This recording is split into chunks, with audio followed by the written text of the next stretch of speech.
Now for our story. This evening, when Sergeant Bill Meade got back from camp, he delayed going home. Bungalow B of the Wakefield Auto Court had too many unpleasant associations. It reminded him too vividly of his wife, Kitt, of his disillusionment at his discovery of what she really was, of the trap both he and Kitt were caught in. Yet, in spite of his feeling for her, Bill Meade couldn't help but be unhappy at the thought of what lay ahead for Kitt. Finally, upon reaching home, he found a letter from California under the door. It was short. Kitt stated that she had found a house at Malibu at the beach just outside of Los Angeles, that she had seen the doctor whom Dr. Lewis recommended, and that she was fine. Bill glanced over the note once more and threw it away. Kitt certainly didn't have much news, he thought. But Kitt Meade could have written much more than she did. She didn't mention in her letter that her old friend Paul Cromwell was also living at the beach. Nor did she mention Mrs. Lisa Fenner, the friend of Paul's from San Francisco. The young woman Kitt has asked to stay with her in order to take Lisa off Paul's hands. No, for some reason, Mrs. Meade omitted these things from her letter. Now, this evening, in the beach house she's just rented, Kitt Meade is sitting on a window seat in the living room, staring at the ocean. The door of the library opens. A small, delicately boned young woman comes into the room. Beautiful sunset, isn't it? Lance and I used to have a dance called Into the Sunset. It was a tango. Really? It was one of our oldest numbers, but my favorite. Did you ever see Lance and me? No. Lance would have liked you. Well, from what Paul tells me, Lisa, your husband's tastes were very broad and varied. No, Lance was quite finicky. But in our work, the places where we performed, he was always meeting such beautiful women. Or women with money whom he thought could do him some good. You talk about him very casually. Well, after 5 years, I got accustomed to it. No, that isn't true. I always hated it, but I'd learned to accept it. But I don't think I'd ever have left Lance. Our work, our career meant a great deal to me. But now I'm really glad he's gone. Don't you want him to come back? After all, it might be a little more advantageous with the baby coming. No, I never want to see him again. Well, he sounds as if he'd be a most unpleasant character. You wouldn't think so. If he were introduced to you, he'd sit at your table. He wouldn't talk much or stare at you. He wouldn't do any of those obvious things.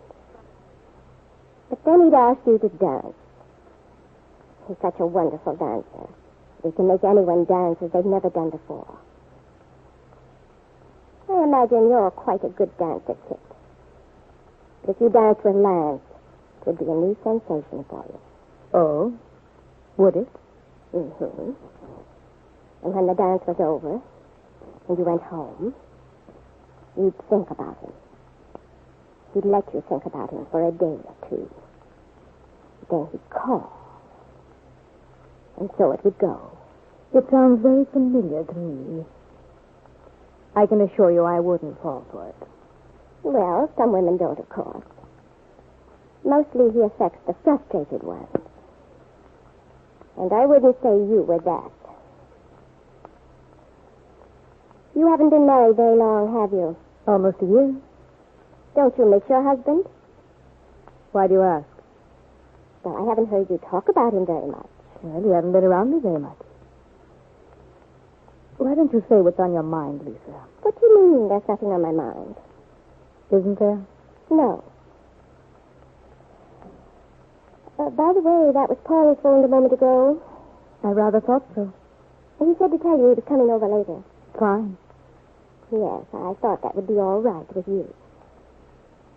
Lisa, you aren't very keen about living here with me, are you?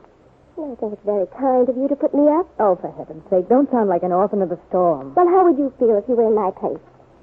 After all, I haven't anywhere else to go. No one to turn to but Paul. It's been wonderful to help me. He seems to think it best that I live here with you, so I have to fall in with his plans. That seems a peculiar attitude. Does it?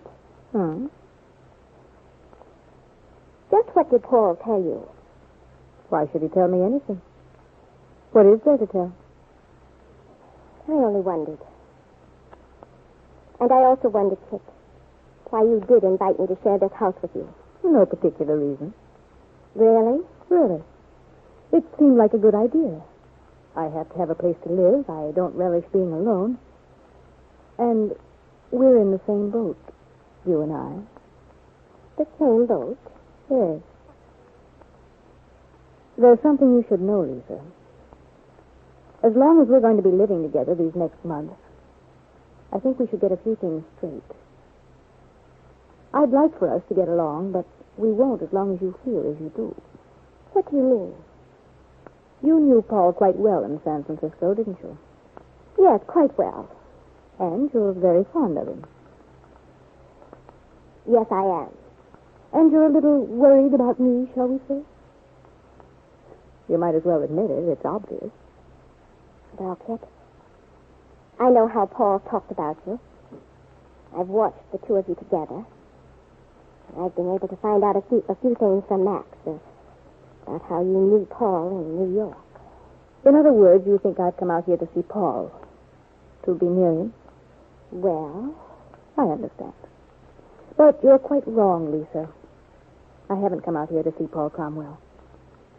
Like you, but for different reasons. Paul is the only person I could turn to.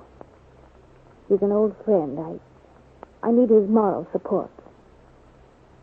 You see, I've come out here to have a baby. You're going to have a child? Yes. You hadn't guessed? Why, no. No, I hadn't. Well, that's it. That's the little secret Paul and I have in common. The thing I know that's made you feel unhappy, so don't worry about any romantic attachments. There aren't any. Thank you, Kitt, for telling me this. Oh, it makes me feel very foolish. Well, I thought we should get everything straight between us. You don't know what a difference it makes to me. I understand. I think it's wonderful about the child, Kitt. Yes. But isn't your husband worried?